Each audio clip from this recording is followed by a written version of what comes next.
Everyone all of you, आज 21 अप्रैल 2025 दैनिक समसामयिक सही प्रतियोगी परीक्षाओं के लिए करंट अफेयर्स देखेंगे। क्वेश्चन नंबर 1, भारतीय वायुसेना संयुक्त अरब अमीरात में बहुराष्ट्रीय डेजर्ट फ्लैग 10 अभ्यास में हुई है शामिल। क्वेश्चन नंबर 2, इसरो नासा का निसार मिशन जून 2025 में होगा launch. Question number 3, James Webb telescope ने की एक्सोप्लैनेट केटू 18b पर संभावित जीवन का प्रमाण का खोज। क्वेश्चन नंबर 4, केंद्रीय विमानन मंत्री राम मोहन नायडू को वर्ष 2025 के लिए WEF वैश्विक युवा नेता किया गया नामित। क्वेश्चन नंबर 5, आज मनाया जाएगा सिविल सेवा दिवस 2025। क्वेश्चन नंबर 6, केंद्रीय मंत्री प्रहलाद जोशी ने आंध्र प्रदेश में दुनिया की पहली एकीकृत नवीनीकरण ऊर्जा भंडारण परियोजना का किया दौरा। क्वेश्चन नंबर 7, प्रधानमंत्री नरेंद्र मोदी ने जम्मू कश्मीर में दुनिया के सबसे ऊंचे रेलवे आर्च ब्रिज का किया उद्घाटन। क्वेश्चन नंबर 7, भारत ने छठी एशियाई अंडर 18 एथलेटिक्स चैंपियनशिप 2025 में एक स्वर्ण पदक के साथ जीते कुल 11 पदक। क्वेश्चन नंबर 9, केंद्र सरकार ने मांगी लाल जाट को ICAR का महानिदेशक किया नियुक्त। क्वेश्चन नंबर 10, केंद्रीय मंत्री राजनाथ सिंह ने लखनऊ में 4 दिवसीय सांसद खेल महाकुंभ का किया उद्घाटन। क्वेश्चन नंबर 11, उपराष्ट्रपति जगदीप धनखड़ ने सुप्रीम कोर्ट के विशेष अनुच्छेद 142 को बताया परमाणु मिसाइल। मोटिवेशन, जितना डरोगे लोग उतना ही डराएंगे, हिम्मत करोगे तो बड़े बड़े भी सर झुकाएंगे। अब क्वेश्चन नंबर 1 देखते हैं। हाल ही में भारतीय वायुसेना किस देश में आयोजित बहुराष्ट्रीय डेजर्ट फ्लैग 10 अभ्यास में शामिल हुई है? डेजर्ट फ्लैग 10 अभ्यास बहुराष्ट्रीय फ्लैग 10 के लिए एयरफोर्स में 21 अप्रैल से 8 मई तक संयुक्त अरब अमीरात में हुआ है। डेजर्ट साइक्लोन अभ्यास किसके बीच हुआ है? इंडिया और UAE के बीच। साइक्लोन भारत और इजिप्ट के बीच। इंडिया फ्रांस और UAE। डेजर्ट नाइट अभ्यास। होपेक्स अभ्यास इंडिया और मिस्र के बीच हुआ है। ललन टॉप, वर्ष 2025 में पद्म विभूषण पुरस्कार के लिए प्राप्तकर्ता कौन कौन हैं?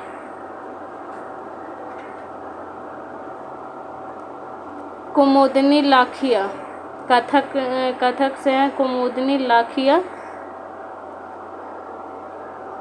ऑस्ट्रेलियन ओपन 2025 में किन खिलाड़ी ने टेनिस का पुरुष एकल खिताब जीता है?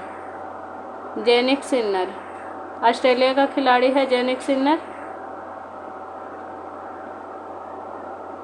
ऑस्ट्रेलियन ओपन 2025 में किस खिलाड़ी ने टेनिस का महिला एकल खिताब जीता है? मोडेसिन कीर, USA की। USA ओपन 2024 में किस खिलाड़ी ने टेनिस का पुरुष एकल खिताब जीता है? जैनिक सिन्नर। क्वेश्चन नंबर 2, हाल ही में चर्चा में रहे निसार मिशन का संबंध किससे है? इसरो और नासा से है।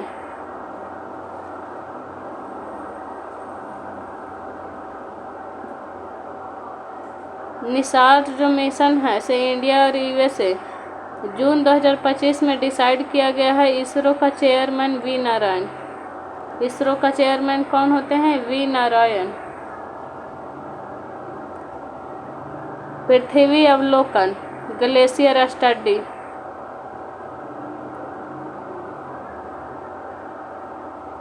US ओपन 2024 में किस खिलाड़ी ने टेनिस का महिला एकल खिताब जीता है? Aryna Sabalenka. Wimbledon tennis tournament 2024 में किन खिलाड़ी खिलाड़ी ने टेनिस का पुरुष एकल खिताब जीता है? कार्लोस अल्कराज, स्पेन का है।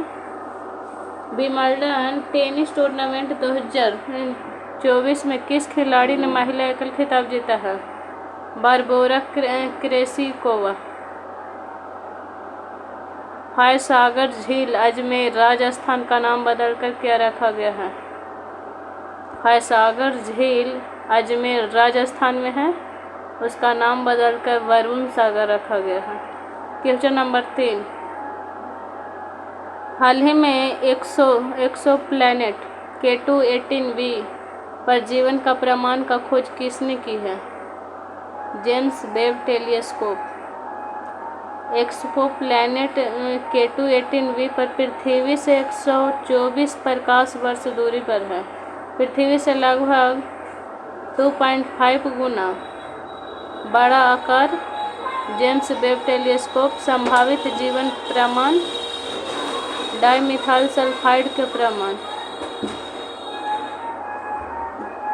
यूरोपा क्लिपर मिशन ग्रह बृहस्पति तक। Juno mission neutrino China. Blue Ghost mission चांद पर लैंड हुआ है। प्रकाश वर्ष दूरी का मात्रक होता है। दूरी मापने के इकाई को पार्सेक कहा जाता है। एक पार्सेक बराबर होता है 3.26 light year. King Edward memorial भवन अजमेर राजस्थान का नाम बदलकर क्या रखा गया है? किंग एडवर्ड मेमोरियल भवन का नाम बदलकर स्वामी दयानंद भवन रखा गया है। पश्चिम बंगाल के सीएम ममता बनर्जी की तृणमूल पार्टी ने संसद में मांग की पश्चिम बंगाल का नाम बदलकर क्या कर दिया जाए? बांग्ला। 15वां राष्ट्रीय मतदाता दिवस 25 जनवरी को थीम क्या है? मतदान से बढ़कर कुछ नहीं है। विश्व आर्द्रभूमि दिवस 2 फरवरी को थीम क्या है?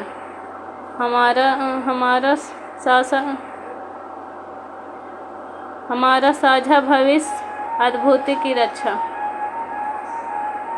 क्वेश्चन नंबर 4, हाल ही में वर्ष 2025 के लिए WEF वैश्विक युवा नेता के रूप में किसे नामित किया गया है?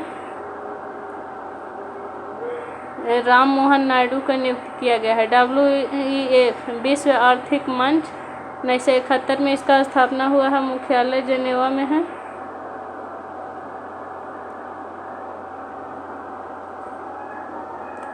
दावोस शीतकालीन बैठक। यंग लीडर अवार्ड 2025 40 साल से कम युवा नेतृत्व सार्वजनिक सेवा टोटल 7 हैं।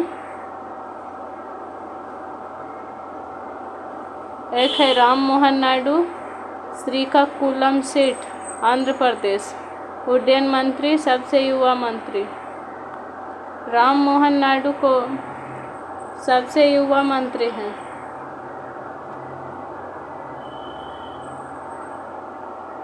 विश्व सामाजिक न्याय दिवस का थीम क्या है? एक सतत वृक्ष। विश्व वन्य जीव संरक्षण दिवस 3 मार्च का थीम क्या है? लोगों और ग्रह में निवेश। अंतर्राष्ट्रीय महिला दिवस 8 मार्च का थीम क्या है? सभी महिलाओं और लड़कियों के लिए अधिकार। विश्व उपभोक्ता दिवस 15 मार्च का थीम क्या है? अस्थायी जीवन शैली के लिए उचित बदलाव। क्वेश्चन नंबर 5, प्रतिवर्ष सिविल सेवा दिवस कब मनाया जाता है? 21 अप्रैल को। 17 अप्रैल को हीमोफीलिया डे मनाया जाता है। 18 अप्रैल को विरासत डे। वर्ल्ड हेरिटेज डे 18 अप्रैल को। 19 अप्रैल को लीवर डे मनाया जाता है। 22 अप्रैल को पृथ्वी दिवस मनाया जाता है। पहली बार मनाया गया था 21 अप्रैल 2006 को सिविल सर्विस डे। पहले सिविल सर्वेंट सत्येंद्र नाथ टैगोर। 1919 में गोवा एक्ट आयोग ली कमीशन।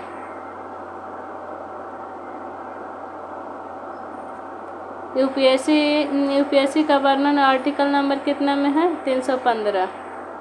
यूपीएससी के अध्यक्ष अभी कौन है? प्रीति सूदन।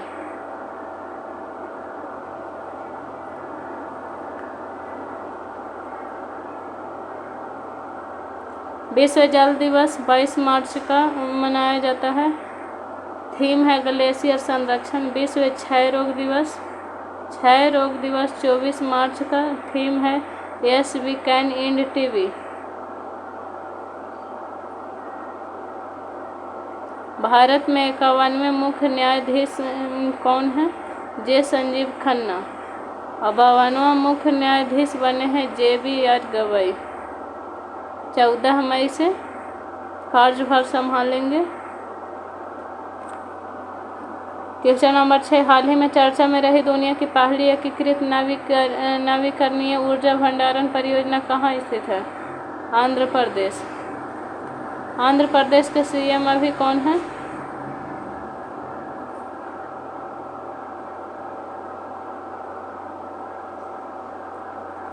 नवीकरणीय मंत्री प्रहलाद जोशी जी। आंध्र प्रदेश कुसुल के पास पीनापुरम जगह है।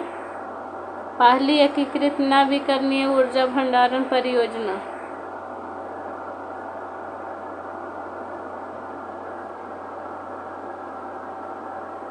भारतीय प्रतिभूति एवं विनिमय बोर्ड सेबी का अध्यक्ष कौन है? Tuhin Kanta. Reserve Bank of India के गवर्नर कौन है? संजय मल्होत्रा। भारतीय अंतरिक्ष अनुसंधान संगठन इसरो के अध्यक्ष वी नारायण है। भारत के 26वें मुख्य चुनाव आयुक्त कौन है? ज्ञानेश कुमार। क्वेश्चन नंबर 7, हाल ही में प्रधानमंत्री नरेंद्र मोदी ने किसके साथ सबसे ऊंचे रेलवे हाल ही में प्रधानमंत्री नरेंद्र मोदी ने कहाँ के सबसे ऊंचे रेलवे आर्च ब्रिज का उद्घाटन प्रारंभ किया है? जम्मू कश्मीर चेनाब रेलवे ब्रिज चिनाब नदी के ऊपर जम्मू कश्मीर में समुद्र तल से 359 मीटर ऊंचा, विश्व का सबसे ऊंचा रेलवे पुल।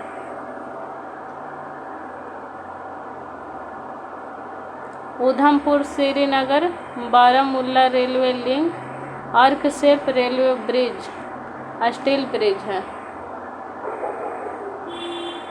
वर्तमान दिल्ली के मुख्यमंत्री कौन है? रेखा गुप्ता। झारखंड के मुख्यमंत्री हेमंत सोरेन। ओडिशा के मुख्यमंत्री मोहन चरण मांझी। जम्मू कश्मीर के मुख्यमंत्री उमर अब्दुल्ला।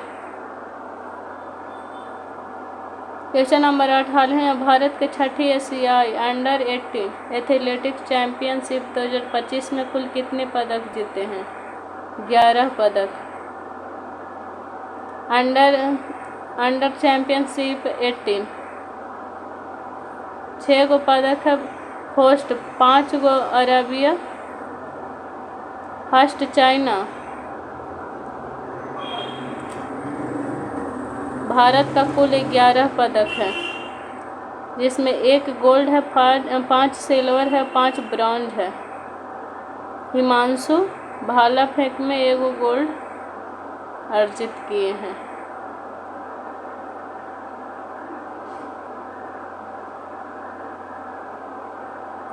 हरियाणा के मुख्यमंत्री कौन है? नायब सिंह सैनी। दिवंगत महान नर्तक मायाघर राउत का संबंध किस नृत्य से है? ओडिसी। दिवंगत दिग्गज उद्योगपति रतन टाटा समूह का कब अध्यक्ष बने? 1991 में। दिवंगत मनमोहन सिंह जी ने कौन सी जिम्मेदारियां निभाई हैं? प्रधानमंत्री का, गवर्नर का, FM। 1987 ईस्वी में पद्म विभूषण से सम्मानित किया गया है। क्वेश्चन नंबर 9, हाल ही में भारतीय कृषि अनुसंधान परिषद ICAR महानिदेशक किसे नियुक्त किया गया है? Mangi Lal Jat. ICAR Indian council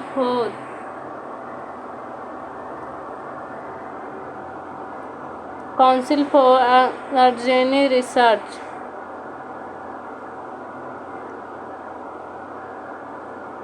महानिदेशक मांगी लाल जाट जी हैं, राजस्थान। 3 वर्ष के लिए मृदा नमी संरक्षण। बी.आर. गवई 52वें मुख्य न्यायाधीश बने हैं। दिवंगत जाकिर हुसैन का संबंध किस संगीत वाद्य यंत्र से है? तबला से। दिवंगत मशहूर लोक गायिका शारदा सिन्हा का संबंध किस राज्य से है? बिहार से है। 2025 में पद्म विभूषण से सम्मानित किया गया। दिवंगत यामिनी कृष्णमूर्ति का संबंध किस शास्त्रीय नृत्य से है?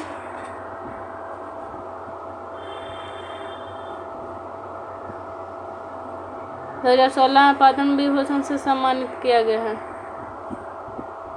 दिवंगत मनोज कुमार कौन थे? अभिनेता। क्वेश्चन नंबर 10, हाल ही में केंद्रीय मंत्री राजनाथ सिंह ने 4 दिवसीय संसद खेल महाकुंभ का उद्घाटन कहाँ किया है? लखनऊ में। हाल ही में केंद्रीय मंत्री राजनाथ सिंह ने 4 दिवसीय संसद खेल महाकुंभ का उद्घाटन कहाँ किया है? लखनऊ में। लखनऊ के एमपी कौन है? राजनाथ सिंह।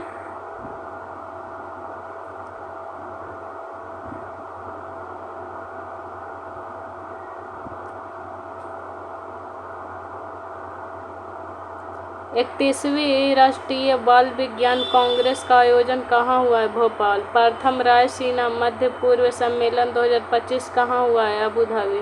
24वां विश्व सतत विकास शिखर सम्मेलन 2025 कहाँ आयोजित हुआ है? दिल्ली। एरो इंडिया शो 2025 किस शहर में है? बांग्लादेश। उपराष्ट्रपति जगदीप धनखड़ ने सुप्रीम कोर्ट के विशेष अनुच्छेद 142 को बताया परमाणु मिसाइल। उपराष्ट्रपति जगदीप धनखड़ ने संविधान के अनुच्छेद 142 में न्यायपालिका की बढ़ती निर्भरता के बारे में गंभीर चिंता व्यक्त की है। इसे लोकतांत्रिक ताकतों के लिए खतरा बताया है। उपराष्ट्रपति ने अनुच्छेद 142 को लोकतांत्रिक ताकतों के खिलाफ परमाणु मिसाइल बताया, जो न्यायपालिका के लिए 24 घंटे उपलब्ध है और भारत में संवैधानिक व्याख्या प्रथाओं का व्यापक समीक्षा का आह्वान किया। उनकी टिप्पणी हाल ही में सुप्रीम कोर्ट के फैसले के जवाब में आई, जिसमें राष्ट्रपति को राज्य के राज्यपालों के द्वारा भेजे गए विधेयकों पर निर्णय लेने के लिए 3 महीने की समय सीमा निर्धारित की गई है। उन्होंने कहा, हम ऐसी स्थिति नहीं बना सकते जहां आप भारत के राष्ट्रपति को निर्देश दें और किस आधार पर। संविधान के तहत आपको पास एकमात्र अधिकार अनुच्छेद 145 के तहत संविधान की व्याख्या करना है, उन्होंने कहा। साथ ही उन्होंने कहा कि ऐसी व्याख्या जिसमें केवल 5 या उससे अधिक न्यायाधीशों वाली संविधान पीठों से ही आनी चाहिए। संविधान का अनुच्छेद 142 सर्वोच्च न्यायालय को अपने समक्ष किसी मामले में पूर्ण न्याय सुनिश्चित करने के लिए आवश्यक कोई भी आदेश पारित करने का व्यापक विवेकाधीन शक्तियां प्रदान करता है। जय हिंद दोस्तों, बाय बाय।